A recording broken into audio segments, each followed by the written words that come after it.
Olá pessoal, tudo bom? Eu sou a Ana Carolina Wagner, bem-vindos a mais um vídeo aqui do canal e hoje eu trouxe uma lista de 12 livros para você ler em 2026. Agora, fim de ano, todo mundo aparece aqui com aquela famosa lista dos 12 livros para o próximo ano, só que a minha lista ela só vai sair no final do mês. Então, para você não perder, vê se você é inscrito aqui no canal, ativa as notificações, tá? E também já dá um hype nesse vídeo, tá? Porque isso ajuda bastante.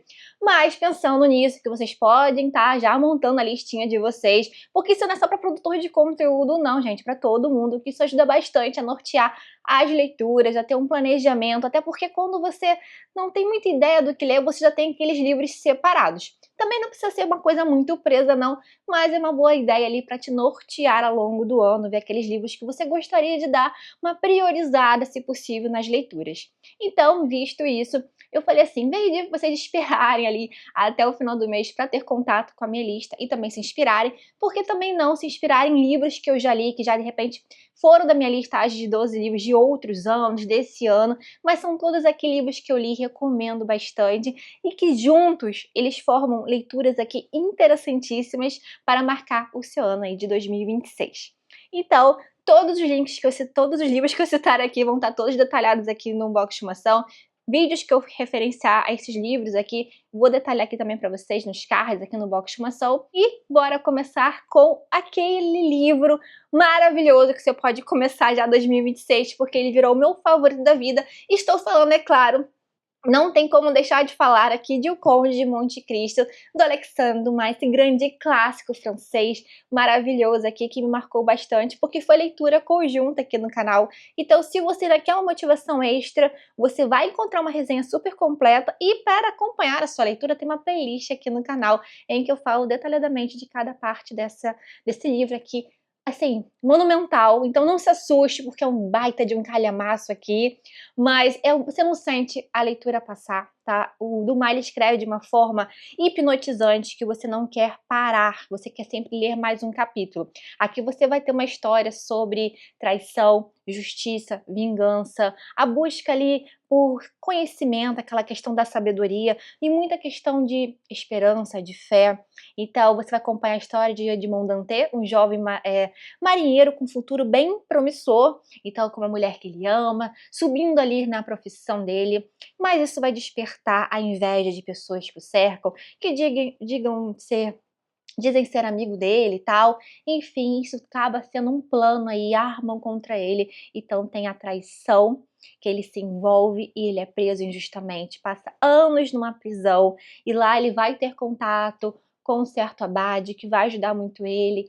Então, assim, é muito intenso as coisas que vão acontecendo e você vai acompanhando, o narrador fica assim, o leitor, na verdade, fica fissurado na transformação depois do Edmond Dantès, na figura, assim, do Conde de Monte Cristo, querendo fazer vingança, querendo se vingar de tudo que aconteceu com isso, e aquele limiar, né, aquela linha tênue entre a vingança, até que ponto ela está, de fato, buscando a justiça. Então, realmente, você se vingar, até que ponto não pode estar te transformando em uma outra pessoa, então, transformando o seu caráter. Então, a gente vai ter vários dilemas a respeito a isso, várias reflexões sobre isso, e algo que também é muito interessante é o poder do conhecimento que vai dar ao Edmond Dantès todo esse acesso, né, essa criação de máscaras, essa criação de um enredo muito grande, de personagens que vão sendo inseridos ali, tudo bem cuidadoso ali, e o leitor, ele vai participando de alguma forma desse plano, mas ele também se engana, tá? O leitor,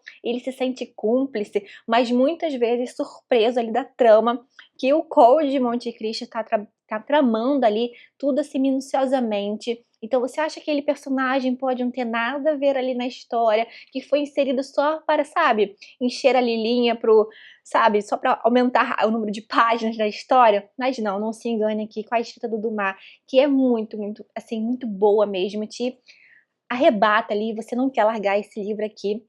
E fora a questão que ele toca em referências à figura da providência, de representante de Deus aqui como provedor da justiça, enfim, todas as questões que são debatidas relacionadas à fé. Sim, é um livro maravilhoso que vai te transformar bastante, com certeza. E falando em transformação, uma leitura que se configura também entre as minhas melhores leituras desse ano, tá? Realmente vai ser muito difícil eu fazer o meu vídeo com as minhas melhores leituras de 2025. Mas isso aí é um assunto lá para janeiro, e aí depois a gente resolve como vai ficar, mas Covardes, do Henryk Sienkiewicz, algo assim. Mas o Covardes é um livro super transformador. É um livro, é um grande clássico épico cristão. Então foi meu primeiro contato com um livro assim, cristão, assim, um livro clássico desse jeito. E ele me caiu num esquema de grande de pirâmide literária, que ele me fez ter interesse em ler outros livros nesse estilo, como Ben-Hur, O Médico de Homens de Almas, então O Grande Amigo de Deus. Então são grandes marcos da literatura nesse sentido cristão. Mas ele é um livro que ele vai se passar na Roma de Nero, então ele tem um início ali mais calmo, em que vai se concentrar no romance ali do Vinícius, um patrício romano, e Lígia, uma jovem cristã. Então, numa época em que os cristãos estão sendo perseguidos, então Nero ali naquela questão de botar os cristãos na arena, aos leões, então você vai encontrar essas passagens aí, isso mais chegando para metade do livro, um pouco antes. Então, o início ele começa a questão mais do romance, essa questão de Vinícius estar muito apaixonado por Lígia, mas ter esse conflito, principalmente relacionado à fé. Então, como uma pessoa pode mudar por meio, por amar alguém, como a questão da fé, ela vai ser importante ali, transformadora, mas ao mesmo tempo vai surgindo essa questão dessa arena em que Nero quer se exibir, que é um circo de Nero, na verdade, né? Então tem todo o martírio aos cristãos, toda essa questão ali que a gente vai acompanhando com referências a aparições dos apóstolos, como Pedro, como Paulo, toda a redenção de personagens ali. Então tem cenas muito marcantes, principalmente essas questões de arena, essa questão de perseguição, mas como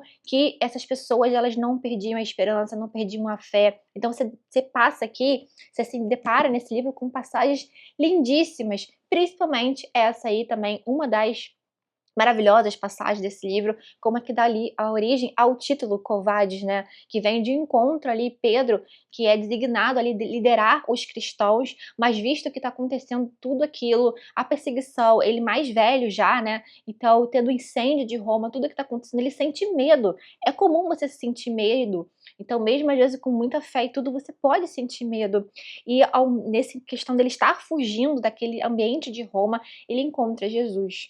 E aí tem essa a expressão, né, do Covardes Domini, aonde vai, Senhor? E ele responde que está fugindo, ele está voltando a Roma para ser crucificado novamente. E Pedro vai entender a sua missão nisso, que aí ele volta e enfrenta tudo que tem que enfrentar. Então, é um livro assim lindo, transformador, e tem várias camadas maravilhosas, tá? E tem vídeo aqui no canal também dessa maravilhosa, assim, essa preciosidade aqui, maravilha. Realmente é um livro que me prendeu muito e que, sabe, abriu a minha cabeça para outras coisas, variedades, e realmente me transformou bastante. Outro livro aqui é uma leitura mais recente que eu ainda estou processando, inclusive ainda estou colocando em minhas marcações, porque eu gosto de voltar e colocar minhas flags nos livros, assim, às vezes depois, quando eu vou lendo, né? Mas ele tá totalmente marcado, comentado. O que eu estou falando, então, do Nome da Rosa, do maravilhoso aqui, Umberto Eco, que ele tem, assim, uma genialidade na escrita absurda. Então é um livro que, não vou mentir para vocês, ele é bem desafiador, principalmente no início. Então, as 100 primeiras páginas, mais ou menos, ela é bem árdua ali, ela tem uma densidade muito grande, mas isso é de propósito do Umberto Eco, justamente para o leitor passar por isso e depois ele ter a grande recompensa, que é o resto daqui. Essas outras mais de 400 páginas aqui, em que você vai ficar fissurado, porque ele tem várias camadas esse livro. Primeiramente, você pode olhar como uma camada de um romance policial, em que você tem mortes ocorrendo no mosteiro, e aí você tem aquela dupla ali do Guilherme de Baskerville, uma referência, né, o cão de Baskerville do Sherlock Holmes, né, e o Addison de Melk, que seria o Watson, né. Então tem essa referência dessa dupla de monges, enfim, também investigando, participando de debates muito filosóficos, teológicos, com muita simbologia, na verdade, né. Então tem muito isso, então tem essa camada então desse suspense pairando nessa figura desse mosteiro e nessa investigação muito É um livro que vai falar também sobre livros, biblioteca, labirintos, então, reflexão sobre livros proibidos, sobre se o riso, se Jesus ria, por exemplo, sorria, né, então a questão do riso ser algo diabólico ou não. Então tem vários debates super interessantes. Então, além desse romance policial, né, desse suspense, dessa toda atmosfera que Humberto Eco usa essas 100 primeiras páginas mais ou menos para colocar o leitor ali inserido, descrevendo ali como é que são como que é o mosteiro, o lugar, o ambiente, toda a ideia ali, e aí você adentra nesse mundo do que está acontecendo, que vai se passar em 7 dias, e então tem toda uma estrutura muito interessante. E durante essas investigações, né, essa do Guilherme de Baskerville com o Addison de Mello, você encontra muitos diálogos entre eles e entre outros monges ali, em que vai falar sobre a questão, do poder da igreja. Então, lembrando que está se passando aqui no período medieval, então a igreja deve ter posses, né, tem bens materiais ou não, o poder político nas mãos da igreja ou não. Então tem grandes discussões acerca desse assunto. Tem também a questão de franciscanos, de beneditinos, então essas duas vertentes. Então tem vários debates super interessantes, então realmente é um livro repleto de camadas que ele te prende de formas, assim, absurdas também. E você também quer ficar lendo ele, mas ele é um livro que não é que demora mais, você tem que apreciar mais a profundidade, a densidade dessa história, tá?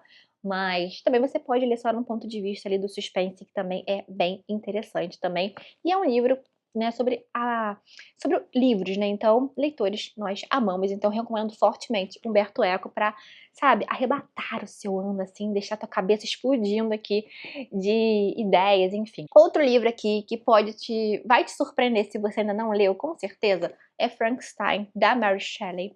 E por que eu tô falando isso? Porque ele me surpreendeu bastante. Porque esse livro, ele não é a questão só da criação de um monstro, que na verdade a gente tem que indagar se é monstro e quem é monstro, se é criador ou criatura, né? Então o Frankenstein, ele pode servir plenamente ali como sua leitura ali temática para outubro.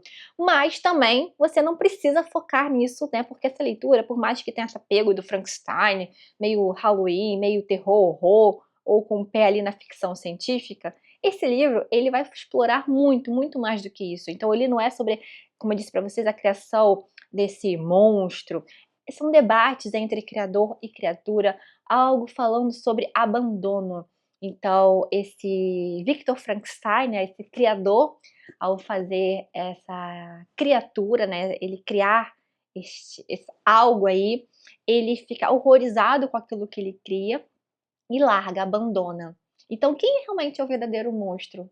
Né, então, quem criou a criatura, né, porque na verdade ele brincou de Deus, né, então inclusive o subtítulo de Frankenstein é o Prometeu moderno, que Prometeu ele roubou o fogo ali, né, de Zeus, e aqui no caso nós temos Frankenstein, o Victor Frankenstein roubando de Deus a criação, né, então ele brincando de ser Deus, e as consequências que isso traz. A Mary Shelley, ela vai denunciar muito isso. Uma das camadas também desse livro, é um livro também com várias camadas, você pode enxergar a leitura desse livro de várias formas possíveis, e ela está denunciando isso, a questão da busca desenfreada por o sucesso, e a questão desse debate, né, da ética na ciência, e algo que a gente pode trazer claramente para os dias de hoje, principalmente em época de avanço relacionado à inteligência artificial, e aqui a gente compara, né, então a questão até que ponto tudo esses avanços é importante, até que ponto tem a questão da ética, esses debates todo,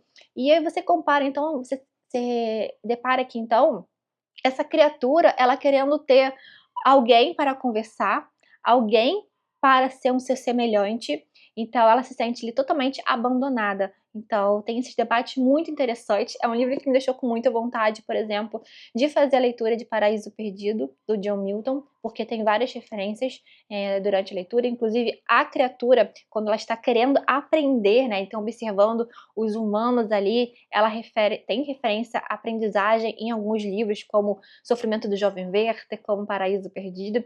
Então realmente é um livro bem sensível nesse ponto e que faz você ter esses debates. Então realmente é bem interessante de acompanhar esse enredo aqui e bem surpreendente também aonde ele vai te levando. Então não ache que você conheça essa história aqui, porque você talvez não conheça mesmo, tá bom? Então ele vai te surpreender possivelmente. É claro que nessa listagem, como uma boa amante da literatura russa, eu não podia deixar de fora um.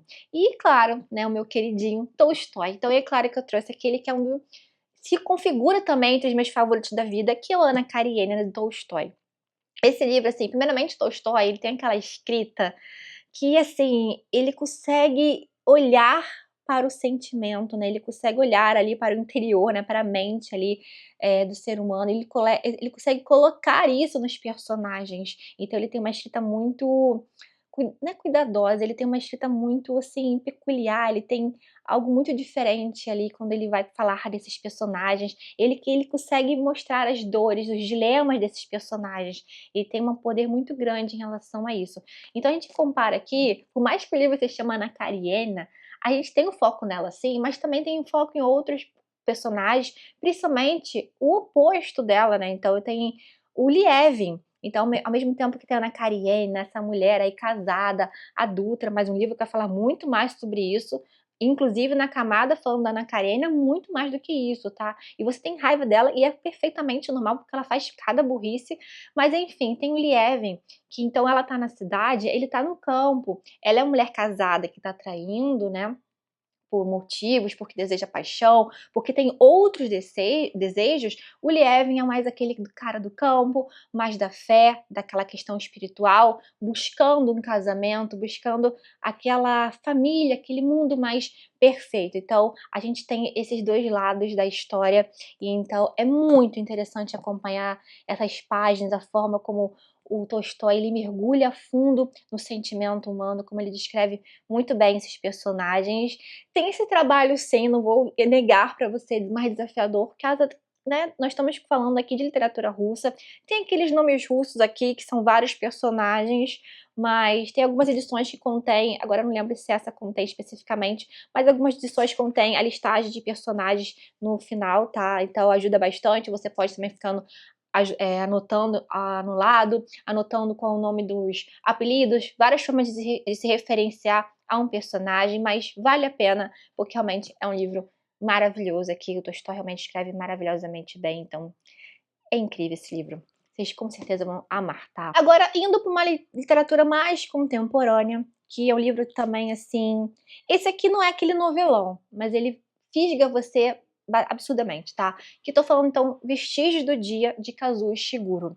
Esse aqui é um livro bem, assim, simples. Então, no caso que eu tô falando de Stevens, o mordomo. Então, ele trabalha para aquela mansão aristocrata inglesa e tal. Só que você tem foco praticamente nesse personagem, então ele tá contando a história dele, porque ele tá fazendo uma viagem de carro, ele tirou uns dias, finalmente ele tirou uns dias ali, por causa que o patrão dele mudou, né, então ele não trabalha mais para o aristocrata inglês que ele trabalhou no passado, mas ele trabalha nesse lugar, né, foi vendido, enfim. Então tem essa mudança de pensamento, e ele vai querer visitar uma pessoa, uma mulher que trabalhou com ele no passado. Eu acho que aquela ideia meio de resgatar o tempo perdido. Então esse livro ele vai falar muito sobre essa questão do tempo, os vestígios do dia, o que restou, os resíduos, aquilo que sobrou, né, aquilo que restou e não volta mais. Então o tempo perdido, você vai ter que tudo que você perdeu, o que sobra para você são apenas os resíduos. Então o Stevens, ele é aquele mordomo fissurado no trabalho, em que ele acredita que ele exercer o trabalho daquela forma super profissional, aquilo dar dignidade para ele. Então ele só olha esse lado profissional que sobrepõe absurdamente a vida dele pessoal.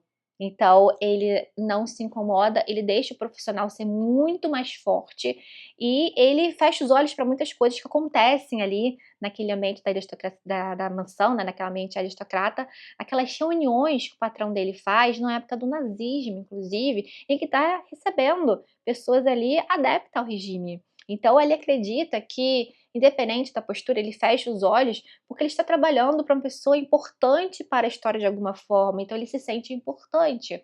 Então você tem um debate de coisa acontecendo muito importante na história, na vida dele, e ele fechando os olhos, não querendo se fazer, né, olhar para aquilo, porque ele tem um trabalho dele e ele encontra aquilo, para ele é o conforto dele, para ele é onde aquilo ali é o ideal para ele, só que chega no né, mais na frente, ele começa a perceber isso. Só que você fica aí, será se ele percebeu realmente esse pensamento dele, ele percebeu tudo o que essa questão de você só, tocar no lado profissional, de você deixar o tempo passar, que esse tempo perdido não volta, será se ele realmente se deu conta nisso, ou ele ainda tá nesse processo? Então o livro realmente que te faz esse convite, essa viagem interior. Então ele é bem bacana, tá? Ele é um livro mais introspectivo nesse ponto, mas assim, perfeito para aquela momento ali de respiro. Nesse ponto aí mais introspectivo, também com essa questão do tempo perdido,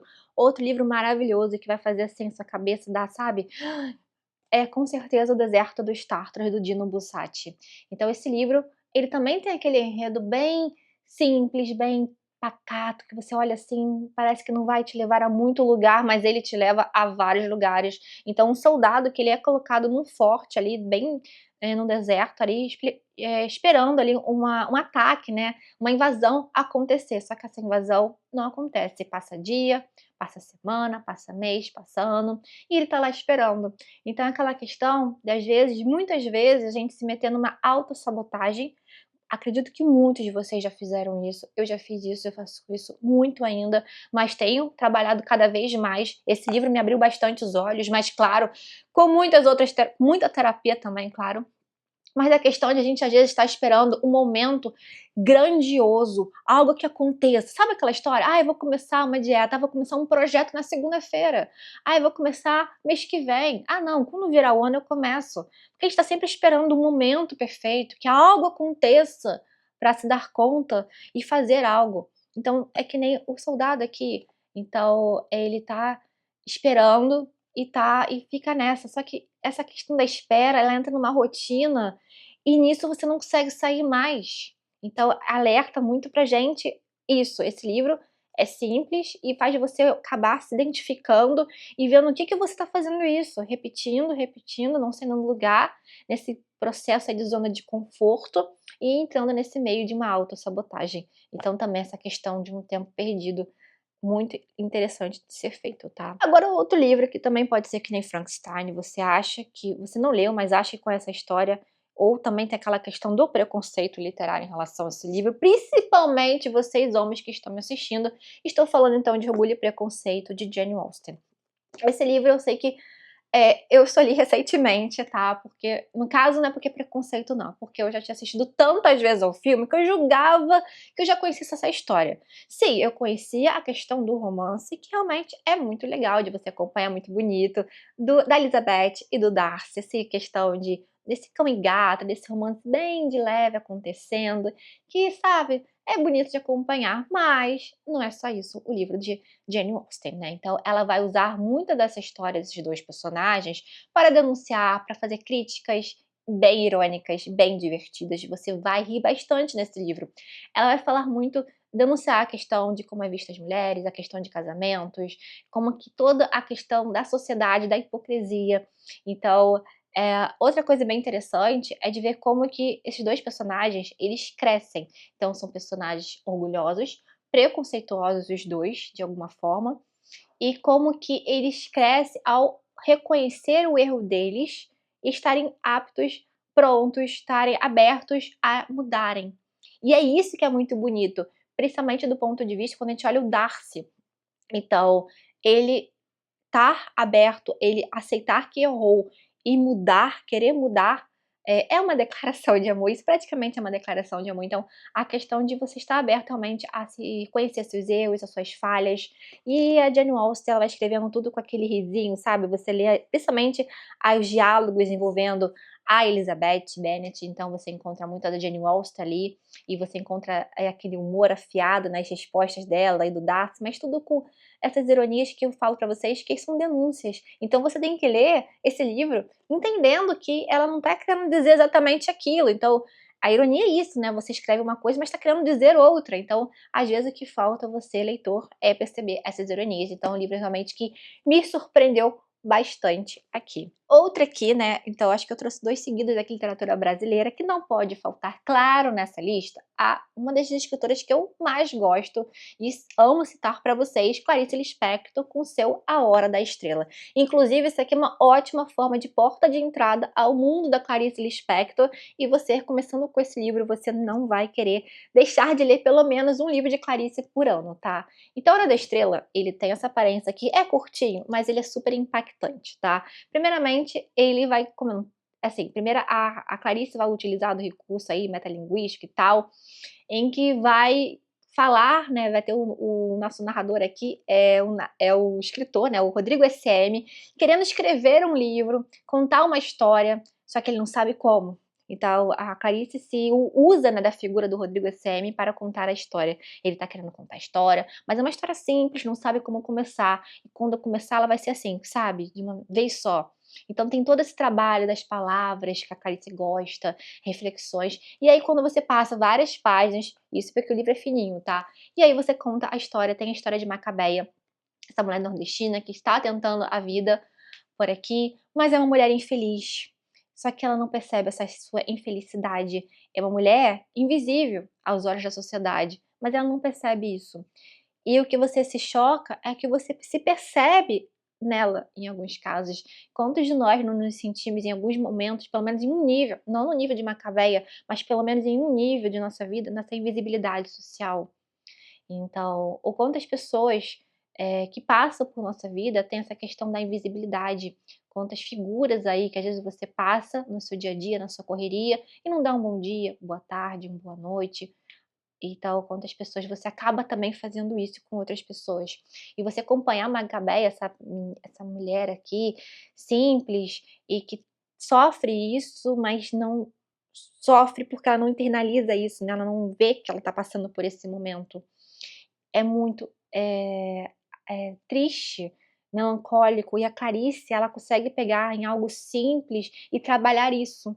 E realmente é um livro que não tem como falar muito desse livro sem entrar em detalhes, spoilers, enfim, porque ele é curtinho, então confie em mim, leiam Clarice Lispector, esse livro aqui é ótima porta de entrada, sem dúvidas, tá. Outro da literatura brasileira, que eu acho bem interessante de indicar, que é um livro com certeza muito recomendado e tal, mas ele realmente é isso tudo, é Vidas Secas, do Graciliano Ramos. E ele escreve aqui, eu acho muito interessante não só a história, tá, que é dessa família, lidando ali, tendo que fugir da seca, né, essa família de retirantes, enfim. Então, que tem 2 filhos, tem a cachorra, tem a baleia, né, e essa família tendo que lidar com essa diversidade, com esse mundo em que eles não são vistos, né, então, em que eles não têm como sonhar, como não têm poder de fala, não têm conhecimento, não têm acesso a nada. A forma como Graciliano Ramos usa a escrita aqui para falar sobre isso. Então, ao mesmo tempo, você encontra uma escrita bem seca, bem, assim, bem direta, sem diálogos, mostrando que eles não têm esse conhecimento, não têm acesso a estudos, né. Você também encontra personagens aqui, os filhos, né, do casal, sem nome, então mostrando como eles não são reconhecidos, são ninguém para a sociedade. Então, como se esses detalhes, eles são muito fortes. Então essa questão dessa linguagem aqui seca também, e sem muita expressividade, porque eles não sabem às vezes falar, mas o Graciliano Ramos ele fala muito por meio desse silêncio, por meio de descrições de paisagem, sobre esses olhares, sobre esses anseios. E aí esse ao mesmo tempo que ele tem essa escrita seca, direta, ele tem uma escrita também poética de alguma forma, por saber fazer tocar nesses assuntos de forma magnífica mesmo, então ele te prende, você se depara ali em alguns capítulos ali realmente emocionante ali, e não tem como se não se sensibilizar aqui com essa história. Então é um livro realmente, assim, magnífico, eu recomendo de fortemente essa leitura. E ela é bem, assim, fácil de ser lida, tá, no ponto de vista narrativo, mas o tema não é fácil de ser lido, né, então você se deparar com isso. Maravilhoso o livro, tá. Outro maravilhoso, é claro, que gente, eu não citei ainda ele. Quem? Fernando Pessoa com o seu claro livro Desassossego. E gente, assim, eu citei vários calhamaços nessa listagem e ainda tem um, tá, calma. Mas, como dar conta? Calma, são indicações para vocês, porém esse livro, você pode começar também o ano com ele, mas não precisa concluir no início do ano. Ele pode te acompanhar o ano inteiro, você deixa ele lá na sua cabeceira e abre despretensiosamente e lê um fragmento. Então, um livro repleto de entradas com fragmentos que você pode ler na ordem que você desejar. Aqui nós temos um livro, não livro, tá? Então, ele é uma coletânea de fragmentos, como devaneios, como pensamentos sobre vários assuntos, como no caso sonho, presente, passado, futuro, tédio, sobre a busca pela perfeição, sobre o que é perfeição, o que é isso, sobre várias coisas, esse convite mesmo, uma viagem ao nosso interior, esse lado mais introspectivo que o Fernando Pessoa sabe escrever de forma brilhante. E nesse livro aqui é isso, são vários textos curtos em que você pode ir lá abrir e vai marcando o que você já leu para não repetir e tal. Então, é um livro aqui que você para que olha aqui, ó, compreender que somos um decurso interior de vida, imaginar que o que somos uma quantidade grande que passamos por nós, que fomos muitos. E aí antes disso já tinha falado aqui um pouco, olha, quantos sou, quem é eu, o que é este intervalo que há entre mim e mim. Então assim, é impossível você não abrir uma página aqui e você não se deparar com algo que vai te fazer pensar, refletir muito forte sobre. Então, realmente é um livro para te acompanhar aí ao longo do ano, ao longo da vida, para releituras, enfim, para somente aquele minuto da sabedoria do dia. Ótima pedida para você, tá? Outro livro aqui, que aí vai meio diferente, que eu acho que é bem interessante também, para você que tá pensando em analisar suas leituras, quer pensar uma outra forma de enxergar suas leituras. Eu tô falando da Imaginação Educada do Northrop Frye, que é um crítico canadense. E aqui tem uma reunião de acho que são 5 palestras, se eu não me engano. Acho que são 5 palestras, que ele vai falar sobre esses níveis de literatura mesmo, de linguagem, enfim, e vai falar muito da importância de ter contato com mitos, com contato com textos religiosos, com textos bíblicos, principalmente o livro de Gênesis, como que vários outros clássicos se derivam a partir dessas histórias. E então esse livro ele faz enxergar isso. Você que está querendo modificar, ter um outro olhar para suas leituras, você que quer ter esse contato, entender mais, ter esse direcionamento melhor, ele ajuda bastante nesse entendimento, nesse aprimoramento do que você está realmente lendo, então, do que você está querendo focar nisso. Então, ele tem essa definição de que é uma obra clássica, enfim. Então, há várias razões para certas obras de literatura serem consideradas clássicas, e a maioria é de ordem puramente literária. Mas há também outra razão: uma grande obra de literatura é um lugar para onde converge toda a história cultural da nação que a produziu. Então, ele vai falando de várias reflexões sobre isso, do que a alta literatura, o que é literatura clássica, enfim. E é bem interessante de acompanhar, então, os ensinos e que ele vai falando sobre um livro núcleo que digamos que originou todas essas histórias, que seria não, por exemplo, o livro de Gênesis da Bíblia, enfim, tem vários debates interessantes, dá aquela vontade de você mergulhar em outras leituras. Então o livro também é bom para você lá ler logo no início do ano e tal, se você quer modificar aí as suas leituras de 2026, recomendo fortemente. Vocês vão ver então que eu já listei 12 livros, mas é claro que eu vou dar uma dica extra, vou dar uma roubadinha aqui. E no caso é uma indicação não de um livro que eu li, mas que podemos ler juntos. Estou falando de Os Miseráveis, de Victor Hugo. Sim, você pode ler esse livro em 2026 junto comigo, que eu tô com o meu clube do livro, o Tagarelando sobre Clássicos. Tem vídeo aqui no canal, vou deixar linkado aqui nos cards. Vai ter um link aqui também que vai te redirecionar ao projeto, tá? Em que temos grupo de discussão, material exclusivo, material de apoio, né, com vídeos exclusivos semanais, cronograma detalhado para te ajudar. É uma leitura que vai durar 17 semanas. Eu já fiz a divisão aqui direitinho aqui das 17 semanas, em que dá mais ou menos mais 15 páginas por dia. Então, assim, com um dia de respiro durante a semana, E eu tô muito empolgada para finalmente fazer a leitura desse que é o grande, né, aquele sendo bem redundante, né, aquele que é considerado o grande calhamaço, né. Então aquele que todo leitor dá aquele gostinho de ter se desafiado e ter conseguido encarar esse desafio. Eu estou muito empolgada, com altas expectativas. Então mais um projeto de leitura conjunta e que eu gostaria muito de contar com a participação de você. Então a gente pode ler esse livro juntos e ter ele na nossa meta aí de 2026, tá? Então mais informações tem no vídeo, tem aqui o link para vocês conferirem e quaisquer dúvidas que vocês tenham, deixe aqui nos comentários que a gente vem conversar sobre isso, tá bom, pessoal? E aí, o que vocês me digam aí, que vocês já leram alguma dessas obras, gostaram da minha seleção, concordam comigo que, seguindo aqui essa lista aqui, não precisa ser nessa ordem não, tá? Mas seguindo essa lista, essas recomendações, vocês vão ter um ano assim de leitura maravilhoso. E esses livros aqui, vários deles, te convida a ler várias outras obras. A maioria dos livros são assim, claro, mas vários dos que eu li aqui me fizeram assim já fazer uma listinha de outras obras desses escritores, outras obras que são referenciadas. Então são livros realmente inspiradores, transformadores. Então, depois vai compartilhando comigo qual dessas obras aqui você pretende ler realmente para o ano que vem. Que você já está montando na lista de 2026? Que vocês querem estar na lista dos 12 livros pelo menos? Vocês gostam de fazer essa lista? E quais livros vocês gostariam que aparecessem na minha listagem dos 12 livros para 2026?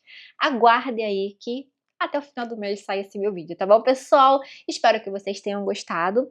E lembrando sempre que o nosso vídeo termina, mas o nosso bate-papo não, ele continua sempre aqui nos comentários. Olha, um beijo enorme, tchau, tchau e até o próximo vídeo.